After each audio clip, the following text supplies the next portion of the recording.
Iran Israel భీకరంగా తలపడుతున్నాయి. War one side అనడానికి వీలు లేకుండా పోయింది. ఈ రెండింట్లో ఏ దేశాన్ని తక్కువ అంచనా వేయాలని పరిస్థితులు ఏర్పడ్డాయి. ఎందుకంటే ఒకరిని మించి మరొకరు అస్త్రాల్ని బయటకు తీస్తున్నారు. ఇన్నాళ్ళు బయటి ప్రపంచానికి తెలియని బాంబుల్ని తెరపైకి తెస్తున్నారు, ప్రయోగిస్తున్నారు కూడా. సో వార్ మరో రేంజ్కి వెళ్ళినట్లే కనిపిస్తోంది. ఇంతకీ ఇరాన్ ఇజ్రాయిల్ అమ్ముల పొదిలో ఉన్న అస్త్రాలేంటి? వాటి కెపాసిటీ ఎంత? ఎవరిది పైచేయి అవుతుంది?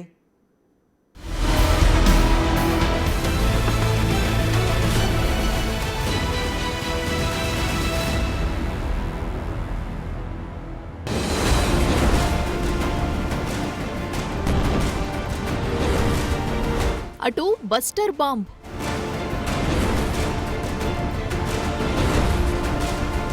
ఇటు క్లస్టర్ బాంబ్. కొడితే దిమ్మ తిరగాల్సిందే.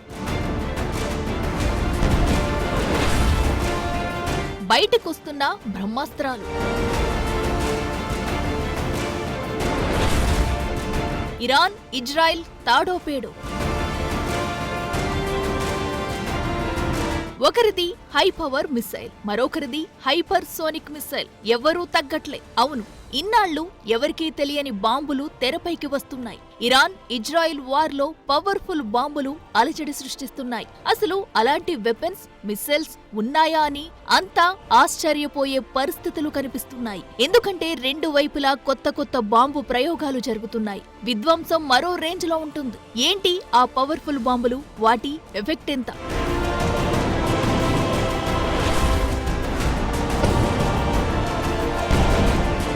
ముందుగా ఇజ్రాయెల్ వాడుతున్న పవర్ఫుల్ వెపన్స్, మిసైల్స్ ఏంటో చూద్దాం. ప్రతి దేశం దగ్గర బ్రహ్మాస్త్రాలు ఉంటాయి. ఇజ్రాయెల్ కూడా అలాంటివి చాలానే దాచిపెట్టుకుంది. వీటికి తోడు అమెరికా సపోర్ట్ ఉండటంతో చాలా weapons వస్తాయనుకుంటుంది.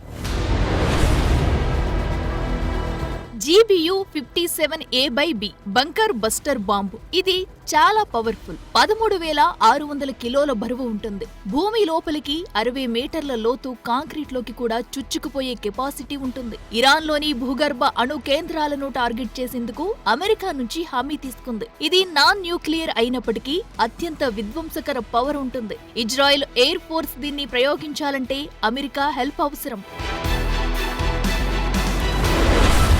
Ballistic missiles Jericho series. Jericho 3 missile 1000 నుంచి 1300 కిలోల పేలోడ్ ను మోసుకెళ్తుంది. దీనికి 4800 నుంచి 6500 కిలోమీటర్ల దాకా వెళ్లే రేంజ్ ఉంది. ఇది ఇజ్రాయెల్ స్వదేశీ ballistic missile. Long range capacity దీని సొంతం. న్యూక్లియర్ తో పాటే సంప్రదాయ వార్ హెడ్లను మోసుకెళ్లే కెపాసిటీ ఉంది. టెహ్రాన్ వంటి లాంగ్ రేంజ్ ను ఖచ్చితంగా డ్యామేజ్ చేస్తుంది. ఇరాన్ లోని టెహ్రాన్, నటాంజ్, ఫోర్డో వంటి న్యూక్లియర్ సైట్స్ ను డ్యామేజ్ చేస్తుంది. వీటి ద్వారానే నటాంజ్, ఫోర్డో అణు కేంద్రాల దగ్గర అటాక్ చేసింది Israel. Joint direct attack munition JDAM. ఇది 500 నుండి 2000 పౌండ్ల బరువు ఉంటుంది. టార్గెట్ ను ఖచ్చితంగా ఛేదించే కెపాసిటీ ఉంది. లక్ష్యాన్ని ఖచ్చితంగా తాకే సామర్థ్యం. ఇవి GPS గైడెడ్ బాంబులు. కీలక సైనిక స్థావరాలు, డ్రోన్ ఫ్యాక్టరీలను ధ్వంసం చేయడానికి ఉపయోగపడతాయి. వీటిని వాడుతుంది ఇజ్రాయిల్.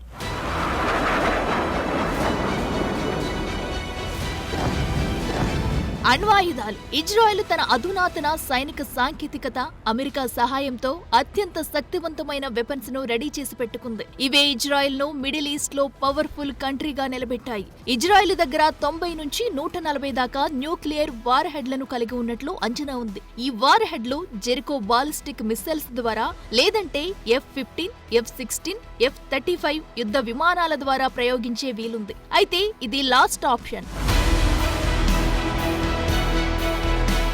UAVs.